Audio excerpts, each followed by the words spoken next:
Perkenalkan, saya Ulfadwina dengan NIM 210111083. Dalam Trimarti 2014, gaya hidup hedonis merupakan pola hidup di mana aktivitas yang dilakukan hanya untuk menemukan kesenangan hidup, seperti lebih sering menghabiskan waktu di luar rumah, lebih banyak bermain, senang pada keramaian kota, senang membeli barang, mahal yang disukainya, serta selalu ingin menjadi pusat perhatian.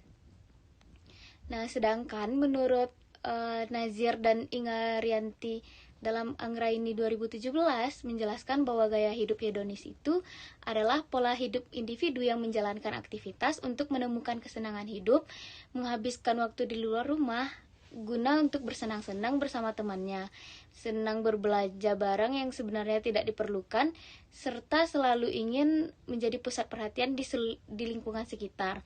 Nah, menurut Wells and Tiger dalam Engel Blackwell dan Miniard tahun 1995, gaya hidup hedonis ini merupakan pola kehidupan yang dijalani individu sebagai proses mempergunakan uang serta waktu yang dimilikinya untuk memperlihatkan dalam aktivitas minat dan pendapat juga individu tersebut. Nah, menurut Wells and Tiger ini terdapat 3 aspek gaya hidup hedonis. Yang pertama itu minat. Minat ini berarti hal yang diminati oleh seluruh individu. Nah, itu tuh muncul kepada objek, topik, atau kejadian yang berfokus pada unsur kesenangan. Nah, selanjutnya yang kedua yaitu aktivitas. Berarti aktivitas ini berarti cara individu mengatur waktu sebagai wujud dari tindakan yang terlihat, seperti yang sudah dijelaskan tadi, yaitu lebih banyak menghabiskan waktu di luar rumah seperti di mall dan tempat-tempat keramaian yang bergengsi lainnya. Dan yang ketiga yaitu opini. Opini ini berarti pendapat seseorang dalam menanggapi situasi di saat pernyataan yang timbul berkaitan dengan isu-isu produk maupun isu sosial yang berkaitan erat dengan gaya hidup seseorang. Saya kembalikan kepada moderator. Baik. Perkenalkan, saya Alivia Putri Fadila Sati dengan NIM 210111099. Di sini saya akan menjelaskan mengenai metode penelitian. Nah, dalam penelitian ini, peneliti menggunakan penelitian dengan jenis kuantitatif, di mana dalam penelitian ini, peneliti menggunakan kuesioner sebagai alat pengumpulan data. Populasi dalam penelitian ini yaitu pelajar dan mahasiswa dengan rentang usia 18-25 tahun. Sedangkan sampel yang digunakan yaitu sebanyak 91 pelajar dan mahasiswa dengan rentang usia 18-25 tahun. Kuesioner yang digunakan sebagai alat pengumpulan data dalam penelitian ini disusun dengan item yang dikelompokkan menjadi item favorable dan item unfavorable. Pada kuesioner terdapat 5 pilihan jawaban yang masing-masing memiliki skor yang berbeda, tergantung kepada pengelompokan item. 5 pilihan jawaban tersebut ada sangat setuju, setuju, netral, tidak setuju, dan sangat tidak setuju. Kemudian, analisis data yang dilakukan yaitu dengan menggunakan uji reliabilitas dan validitas terhadap data yang diperoleh dari penyebaran kuesioner. Uji reliabilitas dilakukan untuk mengetahui apakah kuesioner yang digunakan dalam pengumpulan data konsisten atau tidak. Dalam hal ini, jika data yang didapat itu menunjukkan nilai alpha Cronbach yang besar dari 0,60, maka hal tersebut dapat dikatakan reliable. Selanjutnya, uji validitas dilakukan untuk mengetahui tingkat ketepatan pada item. Tahap penting dalam uji validitas ini adalah ekstraksi faktor, di mana satu atau lebih faktor terbentuk dari sekelompok variabel yang memiliki nilai KMO besar dari 0,5. Mungkin sekian. Baiklah, terima kasih kepada moderator. Sebelumnya, perkenalkan, nama saya Sakinatun Hasanah dengan NIM 210111310. Saya akan menjelaskan terkait hasil dan pembahasan dalam penelitian ini. Setelah disebarkannya kuesioner kepada sejumlah responden dalam penelitian ini, selanjutnya data akan dianalisis menggunakan aplikasi SPSS untuk menentukan apakah item yang digunakan dalam kuesioner valid atau layak digunakan dalam konstruk hedonis dalam penelitian ini.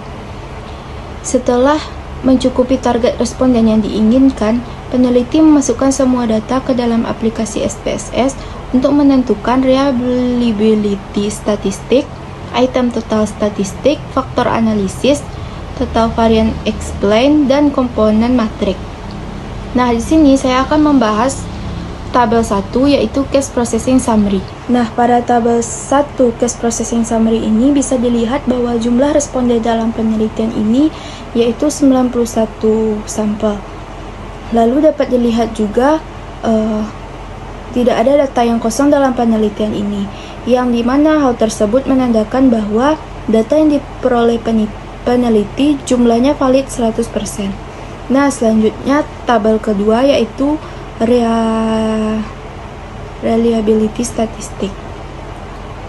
Nah, pada tabel reliability statistik dijelaskan bahwa terdapat 36 item dengan nilai Cronbach's alpha sebesar 0,929 besar 0,60.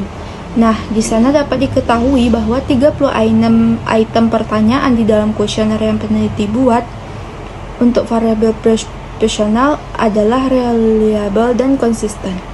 Nah, selanjutnya pada tabel 3 yaitu item total statistik. Bisa dilihat bahwa dalam data total statistik dapat diketahui semua pertanyaan kuesioner reliable dikarenakan pada kolom Cronbach's alpha if item delete didapatkan pernyataan kuesioner besar dari 0,60. Terima kasih, sekian dari saya. Perkenalkan, saya Alfiran Putri dengan NIM 21011222. Di sini saya akan menjelaskan mengenai validitas dari alat ukur kami. Validitas dari alat ukur kami menggunakan analisis faktor atau analisis EFA, yaitunya jika KMO MSA-nya dalam penelitian ini besar dari 0,05 berarti dapat dikatakan penelitian ini dapat berlanjut ke tahap selanjutnya. Yang dapat dilihat pada tabel bagian Kaiser-Meyer-Alkin measure of sampling adequacy. Di sana terdapat hasil dari QM output QMO kami adalah 0,820, yaitu artinya besar dari 0,05. Dan selanjutnya pada nilai Bartlett test of specialty signifikannya adalah 0,000 dan artinya adalah kecil dari 0,5. Maka analisis faktor dalam penelitian ini dapat dilanjutkan karena sesuai dengan persyaratan pertama. Nah, pada tabel 5, tabel communalities dapat dilihat bahwa extraction dari penelitian kami ini adalah besar dari 0,05. Dalam artian, tabel ini adalah berfungsi untuk melihat apakah variabel itu dapat menjelaskan faktor atau tidak. Nah, jika di atas 0,05 berarti variabel tersebut dapat menjelaskan faktor-faktor. Nah, berdasarkan dari tabel tersebut, penelitian kami ini sudah dapat menjelaskan faktor-faktor karena sudah besar dari 0,05. Nah, selanjutnya itu pada tabel 6, yaitu tabel Total Variate Explained. Nah, pada tabel ini memperlihatkan ada 36 item dan terdapat dua macam analisis, yaitu analisis initial eigenvalue and extraction sums of squared. Nah, terdapat dua analisis di sana. Nah, pada bagian extraction dapat dilihat bahwa menunjukkan jumlah variasi banyaknya faktor yang dapat terbentuk. Nah, pada hasil output tersebut terdapat 10 variasi faktor yang terbentuk. Nah, berdasarkan tabel total variance explained pada bagian initial eigenvalue, maka terdapat 10 faktor yang bisa terbentuk dari 36 variabel. Nah, hal ini diketahui dengan syarat menjadi sebuah faktor, maka yaitu eigenvalue-nya harus lebih dari 1. Nah, juga terdapat pada tabel di bawah. Nah, di sana juga bisa dapat dilihat di tabel tersebut pada bagian besar dari 1. Nah, dalam grafik tersebut yang besar dari satunya itu ada 10. Nah, berarti dapat disimpulkan bahwa faktor yang terbentuk dari variabel tadi adalah 10 faktor dalam penelitian ini. Nah, selanjutnya ada tabel 7, yaitu tabel komponen metrik, yaitu bertujuan untuk menunjukkan nilai korelasi atau hubungan yang terjadi antar variabel gitu. Nah, jadi faktor-faktor yang terbentuk tuh salah satunya variabel dengan satu faktor sebesar 0,579 dan korelasi dengan faktor 2 yaitu min 0,115. Sekian dari saya, terima kasih. Baik, perkenalkan nama saya Anissa Resa Safitri dengan NIM 21011227. Selanjutnya yaitu pada tabel ke-8, Rotated Component Metric. Untuk mengetahui variabel yang masuk ke dalam kelompok faktor mana, maka kita dapat menentukannya dengan melihat nilai korelasi terbesar antara variabel dengan faktor komponen yang sudah terbentuk. Nah, pada tabel tersebut, variabel S1-nya nilai korelasi dengan faktor 1 sebesar 0,579 dan faktor keduanya itu min 0,152. Maka variabel S1 itu termasuk ke faktor pertama, karena hingga faktor 10, nilai variabelnya itu lebih kecil dari faktor pertama. Begitupun dengan nilai variabel lainnya, variabel ini akan masuk bagian faktor yang nilainya lebih besar dari faktor lain. Nah, dari tabel tersebut, maka bisa kita lihat sendiri pada tabel ke-9 ini, yaitu nilai variabel faktor. Ini akan terdapat dari faktor 1 sampai 10 beserta dengan variabel-variabelnya. Dan terakhir tabel ke-10 yaitu komponen transformation metric. Nah, pada tabel komponen transformation metric ini menunjukkan bahwa komponen 1 itu nilai korelasinya sebesar 0,550 besar dari 0,5. Komponen 2-nya nilai korelasinya sebesar 0,586 besar dari 0,5. Komponen ketiganya nilai korelasinya sebesar 0,521 besar dari 0,5.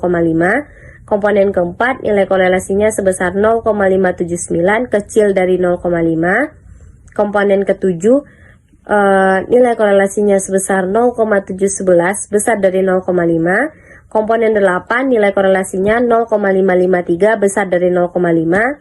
Komponen 9 nilai korelasinya 0,686 kecil dari 0,5.